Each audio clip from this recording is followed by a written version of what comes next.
अब कई लोग डाउट में हैं कि इसमें समर्थन करना चाहिए सरकार का या विरोध करना चाहिए। किसान जो है वो विरोध कर रहे हैं, तो सही कर रहे हैं या गलत कर रहे हैं। सबसे पहले इसको समझने के पहले मेरा एक आपसे सीधा सा सवाल है, यदि मार्केट में सिर्फ यदि जियो ही बचेगी, मान लीजिए एयरटेल, वोडाफोन और जो अन्य कंपनियां हैं वो नहीं रहेंगी, सिर्फ जियो ही रहेगा, तो उस कंडीशन में क्या होगा? क्या आपको सारी कॉलें सस्ती दरों पे मिलेंगी जो अभी मिल रही है?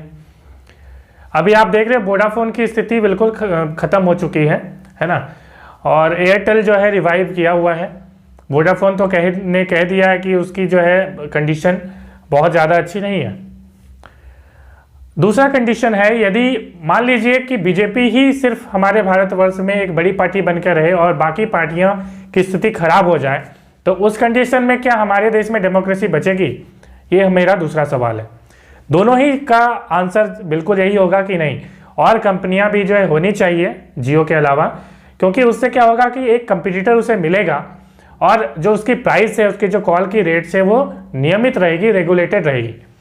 पार्टियां भी अलग अलग होनी चाहिए डेमोक्रेसी में, क्योंकि एक पार्टी ऐसा नहीं है कि वो हरिश्चंद्र है और वो हमेशा अच्छी ही रहेगी, दूध की धुली हुई वो नहीं है। ये तो आप जान रहे हैं, पार्टियां नेतागिरी करने के लिए ही निकली है।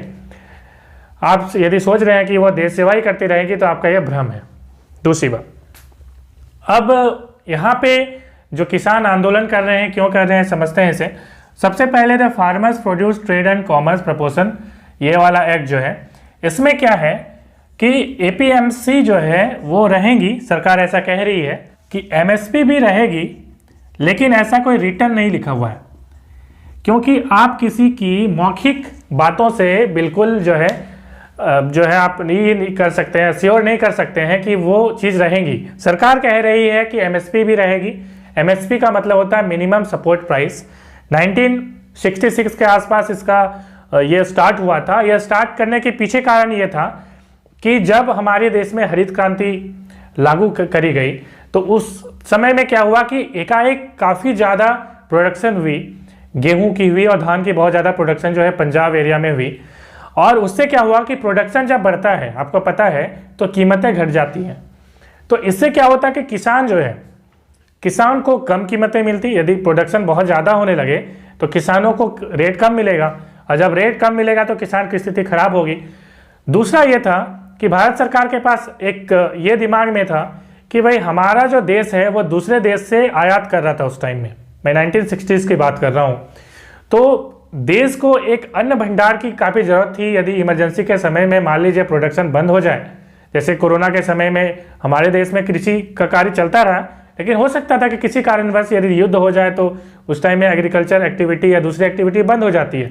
तो हमारे पास एक अन्न का भंडार होना जरूरी है ताकि उस इमरजेंसी सिचुएशन में उसका हम यूज़ कर सके। इसी के लिए क्या हुआ कि सरकार ने स्कीम लॉन्च की कि एमएसपी, मिनिमम सपोर्ट प्राइस, इस पे सरकार जो है वो सर्टेन कुछ, सबसे पहले गेहूं पे लगाया गया था। ये तो आप समझना है कि गेहूं पे सबसे पहले लगाया गया था एमएसपी, कि कोई दिक्कत नहीं है, आप प्रोडक्शन कर लिए हैं आपने ज़्यादा, तो उसकी रेट यदि गिर भी जाएगी तो एक मिनिमम सपोर्ट प्राइस पे सरकार उसे खरीद लेगी और उसे एफसीआई जिसे आप कहते हैं, फूड कॉर्पोरेशन ऑफ इंडिया, या पीडीएस सिस्टम के थ्रू, पब्लिक डिस्ट्रीब्यूशन सिस्टम के तहत जो है बांटने के लिए भी रखती है। सरकार क्या करती है कि अनाज का भंडारण कर लेगी। इससे फ़ायदा ये होगा कि अनाज जो है वो सरकार के पास भंडार भी हो गया, दूसरा फ़ायदा किसानों को भी मिल गया। तो इस तरह से एमएसपी की शुरुआत हुई थी। ये तो बात हम समझ रहे हैं, लेकिन अभी कोई रिटर्न जो है वो सरकार में नहीं देना चाह रही है। अभी हालांकि आंदोलन होने के बाद सरकार कह रही है कि ठीक है, हम रिटर्न में देने के लिए आपको श्योर करते हैं, लेकिन किसान भी जो है अड़े हुए हैं। इसमें भी जो है दूसरे राजनीतिक जो दल है वो फ़ायदा उठा रहा है, इसमें कोई दो राय नहीं। ठीक है, ये राजनीतिकरण भी हो रहा है, इसमें भी कोई दो राय नहीं है। तो रिटर्न के बिना आप भरोसा नहीं कर सकते किसी भी नेता की। ठीक है, नेता कह दिया कि हम ये कर देंगे वो कर देंगे, और लास्ट में क्या करता है आपको पता है। ठीक है, चुनावी वादे अलग होते हैं, करता कुछ और है। तो सबसे पहले रिटर्न इंश्योरेंस की जो है वो काफ़ी ज़रूरी है। और एपीएमसी की मैं बात कर रहा हूँ कि सरकार अभी कह रही है कि एपीएमसी जो है हटाया नहीं जाएगा, लेकिन तीनों बिल को देख के मुझे तो ऐसा लग रहा है कि सरकार बिल्कुल सोच विचार कर तीनों जो है वो एक्ट उसने पास करा है। हाँ, विचार विमर्श उसने जो है किसान की जो अन्य संस्थाएं हैं उनसे जरूर नहीं की, लेकिन अपने दिमाग में बिल्कुल सोच समझ के किया। सोच समझ के इसलिए कि यदि मान लीजिए एपीएमसी जो है उसके अलावा भी किसान यदि किसी को बेच पाएंगे तो धीरे धीरे क्या होगा, एपीएमसी एक तरह से खत्म हो जाएगा। ये तो इसमें दो राय नहीं है। क्यों खत्म हो जाएगा, आप देखिए। एपीएमसी के बाहर अभी जो है किसान बेचेंगे, ठीक है, अभी किसान को काफ़ी फायदा मिलेगा, लेकिन आगे चलकर इसे नुकसान क्या होगा। देखिए, नुकसान ये होगा कि एसेंशियल कमोडिटीज एक्ट के तहत होर्डिंग को लाइसेंस दी गई है। मीन्स इमरजेंसी सिचुएशन का मतलब है जैसे कोई युद्ध हो गया, और दूसरा सरकार ने कहा है कि यदि प्राइस काफ़ी ज़्यादा हाई हो जाए उस टाइम में ही सिर्फ सरकार क्या करेगी, होर्डिंग को बैन करेगी कि आप होर्डिंग नहीं कर पाएंगे। अभी क्या है, आप सरकार जो है लिमिट कर देती है कि भाई आप स्टॉक नहीं कर सकते हो। इससे क्या होता है कि प्राइस जो है वो बहुत ज़्यादा बढ़ती नहीं है। आप विचार करिए, कभी कभी क्या होता है कि अफवाह फैल जाती है कि नमक का जो है वो क्या है मिल नहीं रही है मार्केट में, तो ये अफवाहें फैलाई जाती है कई बार, और उससे क्या होता है हम ज़्यादा कीमत पे नमक का, मान लीजिए मैं बात कर रहा हूँ, तो नमक की कीमत बहुत ज़्यादा बढ़ जाती है। क्यों बढ़ जाती है? क्योंकि उस टाइम में क्या करते हैं जो ब्लैक मार्केटिंग करने वाले लोग हैं वो होर्डिंग कर लेते हैं। अब अभी होर्डिंग जो है वो अपराध है। अब होर्डिंग को यदि लाइसेंस दे दिया जाए तो होर्डिंग लोग करने लगेंगे, और जब करने लगेंगे तो बहुत ज़्यादा जो है कीमतें बढ़ जाएंगी। अब सरकार कह रही है कि इससे फार्मर जो है चीज़ों को, एग्रीकल्चर जो प्रोडक्ट है उसको होर्डिंग करके जमा करके बाद में बेच सकती है। किसान कितना में बेचेंगी? किसान के पास क्या इतना इन्वेस्टमेंट वो कर सकती है कि वो एक कोल्ड स्टोरेज बना पाए? या यदि मान लेते हैं बना भी लेती है तो किसान के पास क्या इतना कैपिटल है, पैसा है कि वो यदि उसे बेच ना पाए, बेचे ना और अपना रोजगार चला सके? किसान हमारे देश में ऐसे हैं, अब 85% किसान हैं वो काफ़ी गरीब किसान हैं, ठीक है। पंजाब और हरियाणा को छोड़ दिया जाए तो बाकी देश में किसान काफ़ी गरीब हैं। अब ये जो किसान हैं ये क्या होर्डिंग कर सकते हैं, आपको लगता है? और जब ये होर्डिंग नहीं कर सकते तो होर्डिंग कौन करेंगे? बड़ी बड़ी इंडस्ट्री करेंगी। अब मान भी रहते हैं कि किसान होर्डिंग कर रहे हैं, कितना बोरा करें? मान लीजिए 100 बोरा इसने जो है होर्डिंग कर ली, किसकी? मान लीजिए चावल या गेहूं की कर ली। अब सोचिए कि जो बड़ी बड़ी इंडस्ट्री है वो कितना जो है होर्डिंग कर सकते हैं? वो 1 लाख बोरा, मैं एक ऐसे ही बता रहा हूँ कि ये तो बहुत ज़्यादा बोरी जो है होर्डिंग कर सकती है, जैसे रिलायंस वगैरह जो कंपनी है। अब वो होर्डिंग करेंगी तो क्या होगा? किसानों को कोई फ़ायदा होने वाला नहीं है इससे, क्योंकि जब वो होर्डिंग करेंगी तो चीज़ें बढ़ेंगी दाम, और जब कीमतें बढ़ेंगी उस टाइम में क्या करेगी ये जो कंपनियां हैं ये मार्केट में उस चीज़ों को बेचेंगी। इस चीज़ को समझना पड़ेगा आपको, और इसके लिए सरकार ने लाइसेंस भी दे रखा है कि भाई कोई बात नहीं, आप जो है होर्डिंग करो, कोई दिक्कत नहीं है। सरकार ने काफ़ी सोच समझ के सारे डिसीजन लिए हैं। कॉन्ट्रैक्ट फार्मिंग का भी जो है यहाँ पे प्लानिंग कर रखा है सरकार ने कि कोई बात नहीं, हमने कॉन्ट्रैक्ट फार्मिंग भी दे रखा है, आप कॉन्ट्रैक्ट लो और जो है फार्मिंग करो और होर्डिंग करो जम के, कोई दिक्कत नहीं है। मुझे तो ये समझ में आ रही है बात। अब सरकार कह रही है कि कॉन्ट्रैक्ट फार्मिंग में जो है कोई दिक्कत नहीं आएंगी। देखिए यहाँ पे और एक प्रॉब्लम है, कॉन्ट्रैक्ट फार्मिंग में किसानों का ये सुझाव है, किसान की ये डिमांड है कि ये किसी एक जनप्रतिनिधि का जो है डिसीजन होना चाहिए कि कुछ मान लीजिए कि कॉन्ट्रैक्ट फार्मिंग एक रिलायंस के साथ एक आम किसान की हुई। अब मान लीजिए उसने कॉन्ट्रैक्ट लिया कि 40 रुपया पर किलो के हिसाब से आप आलू जो है वो उगाइए, हमें चिप्स बनाना है, ठीक है। अब क्या हुआ कि जब आलू उसने प्रोडक्शन कर लिया किसान ने, और उस टाइम में मार्केट का रेट जो है मान लीजिए 20 रुपया आलू हो गया है, तो चिप्स बनाने वाली कंपनी आपको क्या लगता है कि वो 40 रुपया वाली जो आलू है वो क्या खरीदेगी?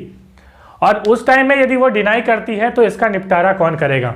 सरकार कह रही है कि इसके लिए एक सरकारी मुलाजिम रहेगा प्रत्येक पंचायत में, या इस तरह से बनाई जाएंगी। अब आप सोचिए कि जो एक सरकारी मुलाजिम रहेगा इसके लिए आप अलग से बना रहे हो, तो सरकारी जो मुलाजिम है वो किसके लिए काम करेगा? वो एक बड़ी इंडस्ट्री के लिए काम करेगा या एक आम किसान के लिए काम करेगा? आपको क्या लगता है? आज हम ब्लॉक में एक कुछ बनाने जाते हैं सर्टिफिकेट तो कितना दौड़ना पड़ता है, राइट? तो एक सरकारी मुलाजिम जब यहाँ पे काम करेगा तो डेफिनेटली वो उसकी जो इन्फ्लुएंस है, यदि भ्रष्टाचार की भी हम यदि बात कर ले तो भ्रष्टाचार कौन ज़्यादा फैला सकता है? एक बड़ी कंपनी उसे घूस दे के जो है फैला सकता है भ्रष्टाचार। यदि आप भारत सरकार भ्रष्टाचार मुक्त भारत की बात कर रही है तो मेरे ख्याल से यहाँ पे भ्रष्टाचार फैल सकता है, सरकार को यहाँ पे ध्यान देना चाहिए। इसके जगह पे यदि जनप्रतिनिधि जो अभी कह रही है, जो अभी किसान भाई जो है वो कह रहे हैं कि जनप्रतिनिधि मीन्स मुखिया को जो है इसका देना चाहिए कि यदि निपटारा करना है, झगड़ा यदि है एक फैक्ट्री और मतलब कॉन्ट्रैक्ट फार्मिंग में एक किसान और फैक्ट्री के बीच, तो जनप्रतिनिधि डिसाइड करेंगे कि हाँ क्या डिसीजन होना चाहिए।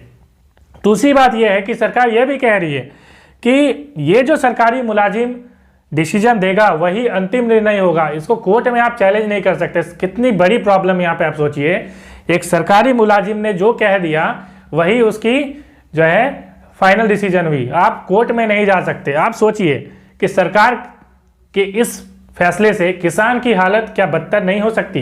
बिल्कुल होने वाली है। हालांकि मैं ये भी कहता हूँ कि जो अभी जो एग्रीकल्चर में जो सिस्टम है, चाहे वो एमएसपी का सिस्टम है, वो मेरे ख्याल से पूरी तरह तो सही नहीं है।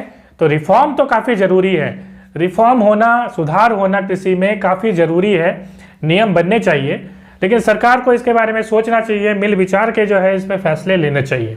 अब किसानों का डिमांड है कि सारे प्रोडक्ट में एमएसपी जो है वो अनिवार्य कर दी जाए। ये भी मुझे थोड़ी संभव नहीं लगती।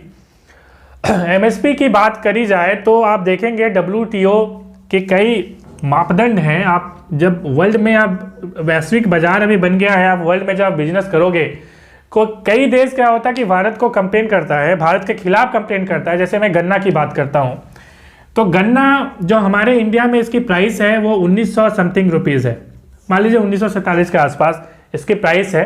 वर्ल्ड मार्केट में आप इसकी प्राइस देखेंगे तो 1450 रुपीज़ है। इसका मतलब है कि गन्ना जो है हमारे देश में महंगा है, ठीक है। और ये है एमएसपी के कारण, ये एमएसपी जो है सरकार ने डिसाइड किया रखा हुआ है। अब क्या करती है कि इसमें जो है सरकार सब्सिडी देना पड़ता है इसे, सरकार इसमें क्या करती है सब्सिडी भी देती है। सब्सिडी के वजह से ही गन्ना जो है एक गन्ना किसान दूसरे देश में भी वो बेच सकता है। सब्सिडी के बिना आप सोचिए कि एक चीनी 1 क्विंटल 1450 रुपये मिलेगा कहीं दूसरे जगह पे और इंडिया में 1947 रुपये में मिलेगा, तो कौन सा वो चीनी खरीदेगा? डेफिनेटली वो 1450 वाला खरीदेगा। लेकिन इसमें यदि सब्सिडी लगा दी जाए तो हाँ उस टाइम में वो खरीद सकती है, लेकिन सब्सिडी लगाना तो हमारा भी नुकसान है। और वर्ल्ड लेवल पे इसमें कई शिकायतें भी आ रही हैं, इसमें भी इसकी कोई दोहराई नहीं है। दूसरी बात यह है कि सरकार की जो कुल आय है वो है 16.5 लाख करोड़। मैं ये सालाना इनकम की बात कर रहा हूँ। और सरकार का ये कहना है कि एमएसपी यदि लगा दी जाए प्रत्येक चीज़ों में तो क्या होगा कि एमएसपी पे दूसरी जो प्राइवेट फर्म है वो खरीदेगी नहीं, ठीक है। एमएसपी चूँकि वो हाई रेट होगा तो उस पर लोग जो सरकारी कंपनियां हैं वही खरीदेंगी, प्राइवेट पार्टनर नहीं खरीदेंगी। उससे क्या होगा कि सरकार को सारे प्रोडक्ट को खरीदना पड़ेगा और उसके लिए सरकार को इन्वेस्ट करना होगा 17 लाख करोड़ रुपीज़, जबकि जो सरकार की आमदनी है वो है 16.5 लाख करोड़ रुपीज़। मीन्स उससे ज़्यादा इन्वेस्ट सिर्फ इसे खरीदने में ही करना पड़ेगा। तो सरकार को इसमें विचार करना चाहिए, इसका बीच का रास्ता निकालना चाहिए। सिर्फ ऐसी बातें करने से कुछ होने वाला नहीं है। आई होप आपको वीडियो पसंद आई होगी। यदि पसंद आई है तो लाइक करें, शेयर करें और चैनल में नए हैं तो जरूर सब्सक्राइब करें। जय हिंद, जय भारत।